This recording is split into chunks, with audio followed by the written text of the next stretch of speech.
Hello friend, कैसे हो आप सब। आई होप कि आप सब अच्छे होंगे। तो चलिए आज हम बात करने वाले हैं कि आप अपने फ़ोन में बैटरी परसेंटेज शो कैसे करवा सकते हो। तो इसी वीडियो में हम आपको बताने वाले हैं। वीडियो की पूरी जानकारी के लिए वीडियो लास्ट ज़रूर देखना है।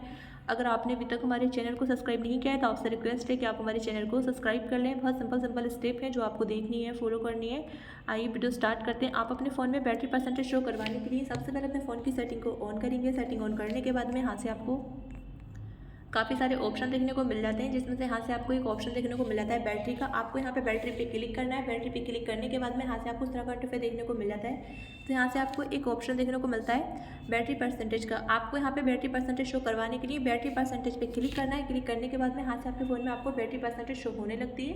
तो आई होप कि आपको वीडियो अच्छी लगे। वीडियो अच्छी लगे तो वीडियो को लाइक करें, शेयर करें। चैनल पर नए हो तो चैनल को सब्सक्राइब करें। मिलते हैं अगली नेक्स्ट इंटरेस्टिंग वीडियो के साथ। तब तक के लिए बाय एंड टेक केयर।